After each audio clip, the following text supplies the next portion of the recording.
destruction. Guess who's here? The bad boys of wrestling. Testing competition, win the war, that's their mission. Hey, what's up, everyone? This is Jason Frazier with the Mortgage X podcast. I want to welcome you to another episode of 75X. For those of you who are just tuning in for the very first time, 75X is a series for the Mortgage X podcast, and it's not like the other episodes where where we're interviewing mortgage experts and people that are just doing some cool stuff in the industry. But this really is I did this series based off of the 75 Hard program that I'm going through right now, and I'm going to get into a little bit more of what that is here in a second, because I did that on the first episode. So I would recommend going back to the very first episode of 75X to listen to the 75 Hard and what the program is. But I want to give a little bit more context to these episodes. So I'll talk about that here in a second. But it's basically a no nonsense, no BS, uncut version of the Mortgage X podcast. So if you're listening to this with kids, there may be some language involved. So I would wait till later to do it. And I don't plan it. Maybe I don't say anything, but just let you know, this is a different type of mortgage podcast. Before we get started, I want to shout out to one of our favorite supporters and our biggest supporters, and that's AFR Wholesale with Laura Brandeo at the helm. They have been longtime supporters of Christine and I and the Mortgage X podcast. So you can check them out at afrwholesale.com. Mortgage X not only is a podcast, but it's also streamed through Mortflix. Mortflix is an app where you can listen or watch on Apple TV, Roku, Fire TV, basically any streaming device, and on their website. So you can check it out at mortflix.com, where you can watch in the comfort of your own home. Maybe you're doing that right now.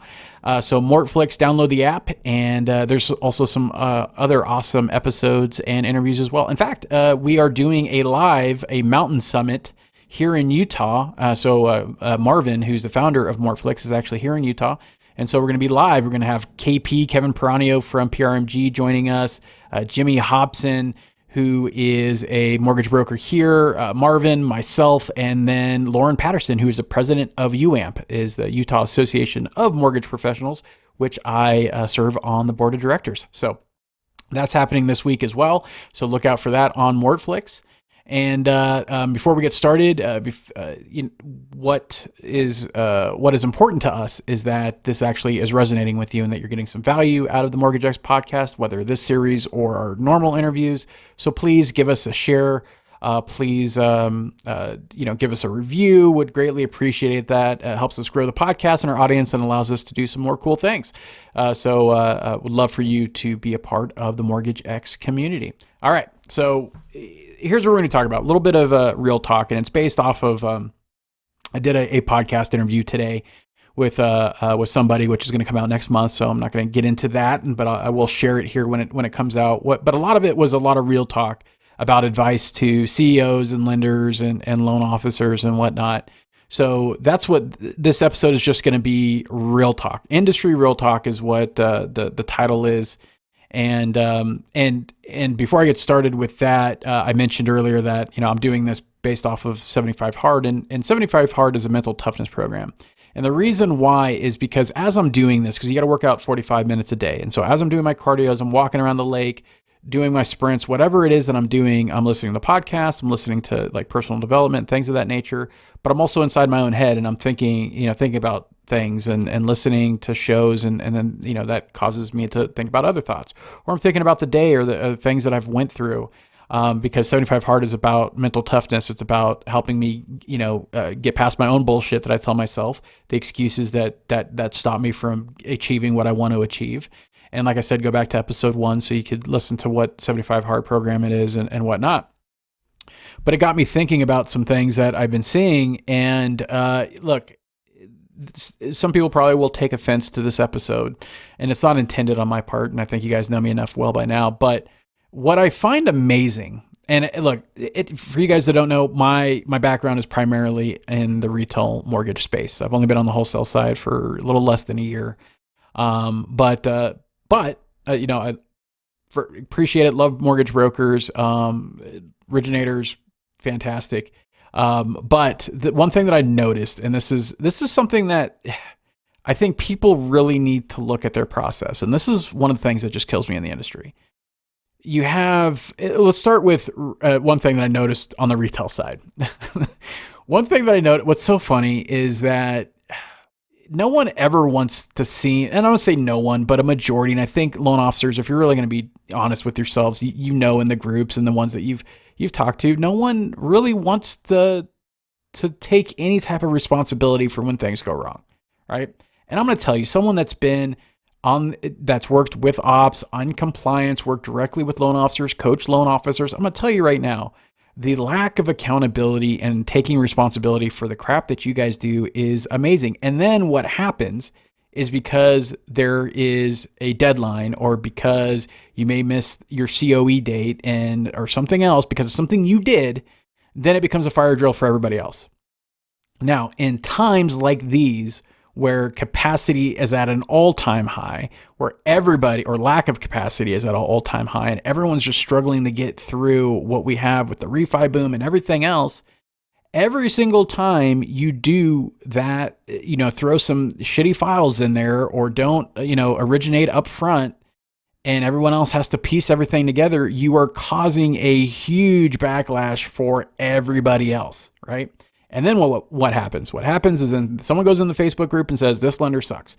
My term times suck. I can't do this. I can't do that. Now, sometimes it's because of your own doing, but sometimes it's because of your buddy in the cubicle or office around you, or at home in this, because of COVID and all that other stuff, right? Like you need to either be real with your fellow originators or be real with yourself, right? Now, sometimes lenders screw up. I get that. They drop the ball. Communication is bad, whatever. Yes, I get that. But when you go into this, it's not everybody. And what's funny, and how you know it's not everybody, is because you see that it's not everybody. You have someone that says, hey, this lender sucks and I can't do this or do that. And then you get, 10 people saying, oh no, I just did all that stuff. It worked fine. And I closed less than 30 days and da-da-da-da-da, right? And the communication is good and da-da-da. And then you got 5 people that say, oh no, they suck and da-da-da-da-da. On the retail side, same thing. I'd have loan officers complain about ops and complain about this and complain about that. And then I'd have loan officers in that same branch that have no problem, that close quickly. The common denominator, and this was never, yes, percentage-wise, maybe 2-3% was because ops made a mistake or an underwriter over-conditioned or something like that. Maybe 2 to 3% of the time. But when you compare file to file in the same market, 100% of the time, or 97% of the time, it was because that was a clean file submitted, right? And then I've also known that loan officers, their perspective of what a clean file actually is different from one originator to another, right? Guys, I'm not talking, that I'm not saying anything that's off base here, right? So this is what I'm gonna say. Look, everybody needs to, but just in general, and same with ops, right? Like, you just can't, if ops screws up or they over condition or whatever, they got to own that, right? Everyone needs to take accountability. I'll tell you right now, one thing that I've seen personally witnessed over this last month is the lack of attention to detail on their files. And then it's everyone else's fault. And then it's straight to a Facebook group to complain about it and blast that lender or blast the process or whatever. For everybody, right? Like, there's some, and I'm not going to get into names of lenders, but there's some pretty gold standard lenders in this industry, and people have problems with them. So it all comes down to what's the difference? Why is it that these other originators aren't having problems with fulfillment? Why is it that these other brokers are not having the same problems you are with these lenders? I doubt they're getting special treatment, right? I could speak on behalf of a wholesale lender. I know for a fact that it's not, right? Because I have personally stepped in and helped on files of people that do not a lot of production, at least comparably to some of the people that do a ton of production, right? So it wasn't that. And I'm not saying the ones that I've stepped in and have been their fault. What I'm saying is that, from my perspective, is that the lenders aren't playing favorites, right? And so I think everyone needs to be real and honest about how you process your loans, how you originate your loans. Is it really a clean file, or do you just I don't say assume, but or expect that the lender will clean it up on their end? And you think their job is to clean it up? Because I'll tell you right now, we save so much time when a broker gives us a clean file. Like they close quick. We just had a CTC that was less than 15 days, right? And that's definitely not the norm, here in the industry, right? For a lot of people, but we had everything ready to go because it was a super clean file and originated, processed, and perfect, right? Now, understandably, that sometimes it's not your fault either as an originator, right? Sometimes borrowers are dragging their feet and da-da-da-da-da. Look, but I think we need more accountability. Not only that, but we need to hold each other more accountable. Originators, you need to call I don't want to say call them out, but you need that when you see someone blasting somebody else, and just say, look, you got to understand that lenders are dealing with, and I'll tell you that the amount of shit that you're dealing with on the lending side or the fulfillment side, when it comes to the status of the files and the organization of the files, is bad for a majority of the files. It's not like majority of them clean. They're bad, right? They're just poorly put together. And then they didn't order the appraisal when they should have ordered the appraisal, or some other things, right? And I'm going in between wholesale and retail here, right? But the common denominator is the originator. And again, like I said in the beginning, this isn't a coming down on originator, but it's like if we want things to get better, right? If you want your pipeline not to be, affected by turn times and whatnot, then make sure that you're also I don't want to say lifting up, but make sure that you're also throwing it out there instead of blasting a lender that, hey, everyone needs to clean up their files, right? If you guys as originators saw what I saw, you would say, holy crap, like that's pretty bad. And some of them are bad, folks. I'm just going to tell you that right now. Some of the stuff is just drop dead horrible, right? And so there needs to be a better way to do that. And so not saying the lenders are perfect, but I'm just saying that we can be our worst enemy when it comes to turn times on this, but we also could be our biggest champion, right? Send in those clean files, make sure you're processing, understand what that lender needs, understand how that lender works, right? Because they're all different, especially on the broker side. You're going to have typically probably like 5 to 10 different lenders, right? That you're doing business with, right? Understand their processes, create a workflow around it. The top producers that do well, that don't miss close dates, that don't have fire drills at the end, they do that stuff, right? And this comes from 10 years of talking with top originators across the country. Some of the top, we just had the very top originator in the country on the Mortgage X podcast with Shant.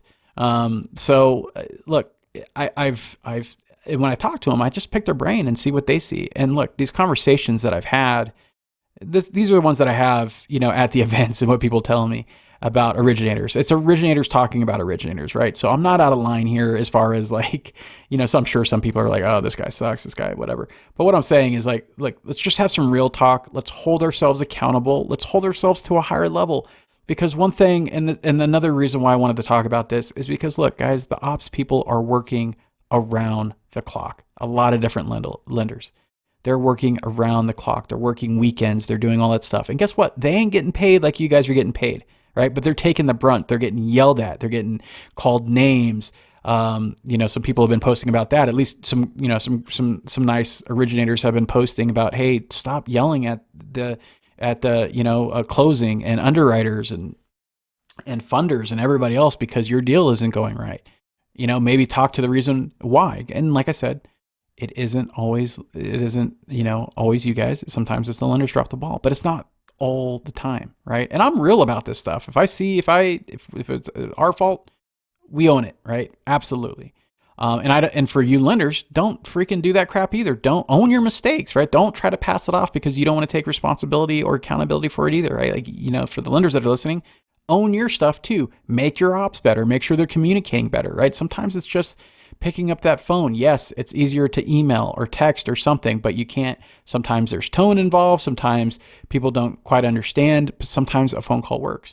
And also understand, look, originators, I know you always want to talk to an underwriter, but guess what? The average underwritten file in this industry is less than 2 per day. And there's a reason for that. It's because they're getting blocked. They have to answer emails all the time. Brokers want to talk to them. Originators want to talk to the underwriters, right? If underwriters were left alone to underwrite the file, they would go a lot quicker. But if they're constantly having to talk and email and whatnot, it bogs their day down too, right? So figure out a way to not have to talk to an underwriter every single time, right? It doesn't have to happen. Sometimes it does, right? I get it. That's what I'm saying. This is not a black and white issue, but what I'm saying is a very lack of responsibility and accountability to the way that you run your business and process your files and do that. And if you want things to get better, then you need to make sure that you're not holding everyone else up to a certain level that you're not personally holding yourself up to as well. And this comes from 75 Hard. This is, because look, I've done the same thing, right? Where like I waited till the last second on some shit and then some other stuff happened. But had I had gotten my ducks in a row, had I done what I needed to do up front, then it wouldn't have been a fire drill, right? So again, everything I'm talking about isn't me, is something that I've learned about myself on this journey. It's something that I've seen, something that I've experienced, something that, it's not me calling anybody else out. It's me of the shit that I've done myself. And then taking that to what I see in the industry and what's happening. And I see that right now. So, the takeaways from here is, one, don't yell at the ops staff. They're taking the brunt, they're working the hours, they're trying to do everything they can. And sometimes it's not them. Understand that sometimes the decisions and the mistakes or anything isn't them, right? Like, one, sometimes it's you guys, but also sometimes it's someone ahead of them. It's a policy, it's an overlay, it's something that they don't control. So, try to have a little bit of grace when you're talking with these people, because there's people that are crying, like literally crying every day because they're getting yelled at, they're being called names. And it sucks. It sucks to do that, because guess what? In every group that I see, whenever a consumer or an agent is blasting a loan officer, that loan officer posts saying, "Oh, look at this crap," and da-da-da-da-da. You don't like it either when the agent and consumer put you on blast, but you don't seem to have a problem doing that to the ops people. So really, just look, we're all in this together. We're all trying to do the same thing. We're all trying to help consumers. We're all trying to retain business. We're all trying to do the best that we can. But it's crazy right now. I've never seen it like this. I know you've never seen it like this. So let's show a little grace. Let's if you're going to hold people accountable, if you're going to hold people to a certain level, then you have to, without a doubt, have to be holding yourself to those same levels of professionalism, right? And then after that, if that still isn't happening and whatever, then blast them on Facebook. But give people a chance to fix problems. Give a chance to people to communicate. Let's show a little grace right now in this industry, because everyone's under a lot of pressure. Everyone's frustrated. And guess what? When you get people that may be good underwriters and good processors and everything else, and you're going to yell them out of the industry, right? So just think about that. It's never okay to do that. These people are your teammates. Make sure to treat them as such. So that's it for this episode of 75X. Again, I hope you guys subscribe, share this if it meant anything to you. Again, this is real talk, and also everything that I say comes from a point of love, admiration, and passion for the true professionals in this industry. You guys are awesome. And so don't take it anything other than that, as the fact that I want us all to be awesome and succeed and have as much success as we're willing to work for. Mortgage X is a proud member of the Real Disrupt podcasting family. You can check out more awesome podcasts at realdisrupt.com. And as always, I hope you have an awesome day. Take care. Wolfpack is back, cause I'm mass destruction. Guess who's here? The